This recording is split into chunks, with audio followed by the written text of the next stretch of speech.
Pasi Alba u kthye për t'u larguar, ajo mendoi se gjithçka kishte mbaruar. Se të paktën për atë mbrëmje, fjalët ishin thënë dhe kufit ishin vendosur. Por Limi nuk ishte nga ata që e duronin humbjen e kontrollit. Sidomos kur ndodhte para të tjerëve, edhe pse askush nuk ishte fizikisht aty në atë korridor të ngushtë. Hapat e tij u dëgjuan pas saj. Të shpejt, të ashpër. Jo të qetë. Mos ik, i tha. Nuk ishte lutje. Ishte urdhër. Alba u ndal, por nuk u kthye menjëherë. Mori frym thellë. E ndjente zemrën t'i rrite fort, por nuk donte t'ia tregonte. Kur u kthye, fytyra e saj ishte e ftohtë, e lodhur, por e vendosur. Çfarë do tani? Pyeti sërish, sikur çdo fjalë po i kushtonte energji. Limi ju afrua edhe më shumë. Distanca mes tyre ishte tani e rrezikshme. Ai fliste me duar, me trup, me qëndrim. Ti e prish gjithmonë, tha ai. S'më le as të rri normal. Nuk të bëra asgjë, vetëm u afrova. U bëre xheloze kot. Fjala xheloze ra si dang. Alba e ndjeu si thumë në stomak. Jo sepse nuk kishte ndjerë xhelozi, por sepse po përdorej për ta ulur, për ta bërë të dukej e parëndësishme. Nuk është xhelozi, tha ajo ngadalë. Është respekt. Gjë që ti nuk po e kupton. Limi qeshi shkurt, me nervozizëm. Respekt? Mos mashit si moral. Po të mos të pëlqente, s'do ishim këtu duke u grindur. Alba bëri një hap përpara. Tani ishte ajo që po i afrohej. Jo, ja ktheu. Unë po grindem sepse ti mendon se mund të prekësh, të afrohesh, të bësh presion dhe pastaj të më thuash mua që jam xheloze. Ai ngriti vetullat. Presion? Mos e egzagjero. Benita nuk është fëmijë. Ajo të afrohet vetë, nëse do. Këtu Alba u ndal. E pa drejt në sy. Pikërisht aty ishte thelbi. Pikërisht, tha ajo. Ajo të afrohet vetë. Kjo është diferenca. Jo ti. Zëri i saj ishte i qartë, i prerë. Pa britma. Pa dram. Dhe ndoshta kjo ishte ajo që e acaroi më shumë Limin. Sepse nuk kishte më kaos për të kontrolluar. Vetëm një të vërtet të thjeshtë. Ti mendon se nuk e donte? Ja ktheu ai me për. Buzje. Po jeton në iluzione. Ato fjalë nuk ishin vetëm për Benitën. Ishin për Alban. Për mënyrën si ai e shite, naive, e tepruar, e ndjeshme kot. Alban ndjeu duart t'i dridheshin. Mendoi për të gjitha herët që kishte heshtur. Për momentet kur kishte zgjedhur të mos fliste për të mos u dukur e vështirë. Për kompromiset e vogla që ishin bërë të mëdha.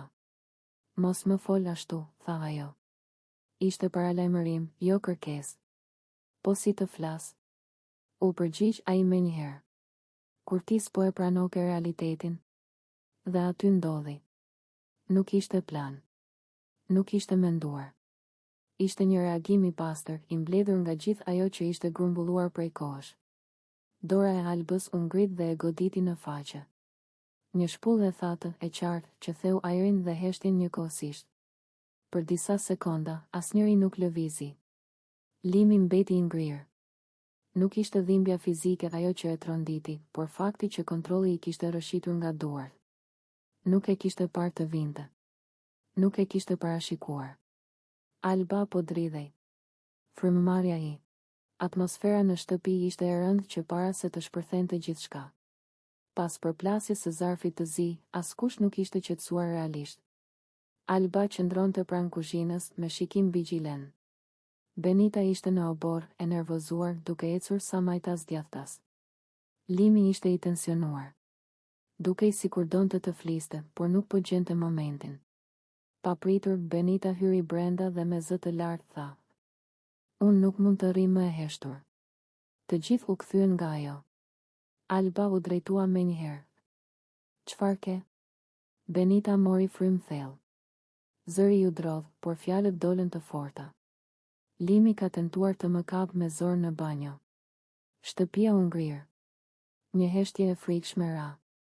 Kamera u afruan. Disa banor u quan në këmbë. Çfarë? Shpërtheu Alba. Çfarë po thua? Benita vazhdoi duke qarë nga nervi. Më erdhi nga mbrapa, më foli afër, nuk më la rejat. Unë ndjeva keq. Unë ndjeva e friksuar. Limi u zbardh në fytyrë. Kjo nuk është e vërtet. Ai u ngrit menjëherë. Po më akuzon për diçka shumë të rëndë. Alba u fut menjëherë mes tyre. Limi, ndal. Mos ju afro. Benita bërtiti. E shihni? Edhe tani po tenton të afrohet. Alba i doli përballë Limit me dorë të ngritur. Jo. Qëndro aty. Nuk ke pse ngatërohesh më me të. Limi i tronditur. Alba po më shkatëron me këto fjalë. Nuk kam bërë asgjë. Benita u ul në divan me kokën në duar. Nuk po kërkoj mëshirë. Po them si u ndjeva. Askush s'ka të drejtë të më bëjë të ndihem kështu. Zëri i Big Brotherit ndërhyri. Banor, qetësi. Akuzat të tilla janë shumë serioze. Labinoti hyri në mes, serioz, i ftohtë. Të gjithë një hap mbrapa. Tani. Ai u kthye nga Benita. A je e sigurt për atë që po thua? Benita e pa drejtë në sy. Po. Kjo është përvoja ime. Limi me zë që po i thyej. Kjo është gënjeshtër. Unë kur nuk do. Alba e ndërpreu ashpër. Mjaft. Derisa kjo të sqarohet, ti nuk i afrohesh asaj. Pik. Labinoti e mbështeti. Kështu do veprojmë. Tensioni vazhdoi për minuta të tëra. Banorët diskutonin. Disa dyshonin. Disa mbanin. An. Fjala përjashtim, hetim, linjë e kuqe u përmend disa herë. Big Brother ndërhyri sërish. Kjo situatë do trajtohet seriozisht. Deri atëherë do ketë distancë totale mes palëve. Benita qante në heshtje. Limi rinte i ulur, i shkatëruar emocionalisht. Alba qëndronte si mur mes tyre. Pas 30 minutash tension psikologjik, akuza, mbrojtje dhe ndërhyrje, shtëpia nuk ishte më e njëjta. Besimi ishte tronditur. Fjalët kishin lënë plagë. Dhe asgjë nuk do të kthehej si më parë. Shtëpia ishte e qetë vetëm në dukje. Ishte ajo qetësia rreme që vjen para stuhis. Alba rrinte pranë pasqyrës në dhomën e gjumit me krahët e kryqëzuar, fytyra e ngrirë. Limi sillej nervoz në përdhom, duke ecur sa majtas djathtas, duke mos e duruar më heshtjen.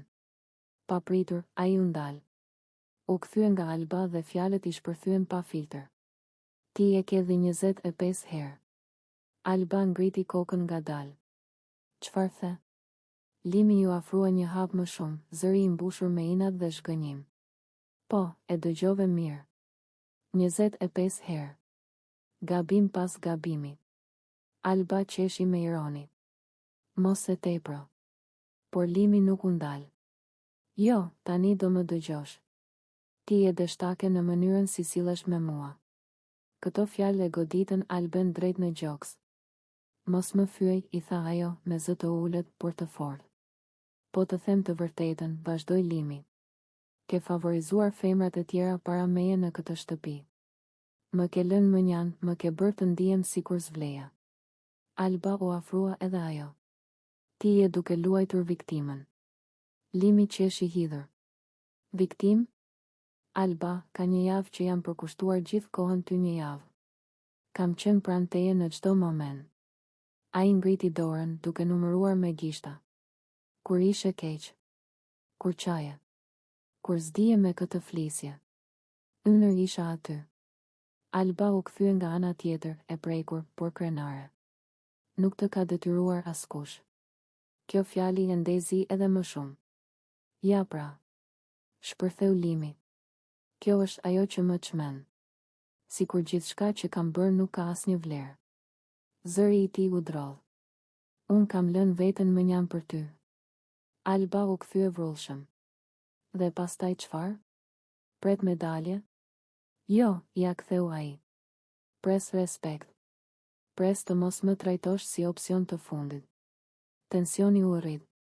Banorët filluan të afrohen, por askush nuk guxonte të futej në mes. Alba, me sy që i shkëlqenin. Ti më hedh faj mua për zgjedhjet e tua. Limi ju afrua edhe më shumë, por pa e prekur. Jo. Po të kërkoj të pranosh që më ke shtyrë drejt kësaj gjendjeje. Heshtje për disa sekonda. Pastaj Alba shpërtheu. Ti nuk ke qenë i sinqert. Një ditë më mbron ditën. Tjetër më akuzon. Sepse jam lodhur. Bërtiti Limi. Jam lodhur duke të parë si u jep më shumë rëndësi të tjerave, duke më lënë mua në hije. Alba e shtyu me dorë lehtë në gjoks. Mjaft. Limi u tërhoq një hap mbrapa. Ja, kjo je ti kur s'të pëlqen e vërteta, e mbyll bisedën. Big Brother paralajmëroi nga altoparlanti. Banor, ruani qetësinë. Por ishte vonë. Alba, me zë të thyer. Ti nuk e di sa më ke lënduar me këto fjalë. Limi uli kokën për një çast, pastaj tha. Edhe ti më ke lënduar. Çdo ditë. Me indiferencë. Për minuta të tëra, debati vazhdoi. Akuza për mungesë mbështetjeje. Fjalë për xhelozi. Për kushtim i njëanshëm. Pritshmëri të pambajtura. Zëri i tyre herë ngrihej, herë binte në heshtje të rënë. Pas 30 minutash përplasje emocionale, Alba u ul në divan, e shtëruar. Limi u largua në obor, me sytë e skuqur. Asgjë nuk ishte zgjidhur. Por gjithçka ishte thënë. Dhe disa fjalë nuk harrohen kurrë.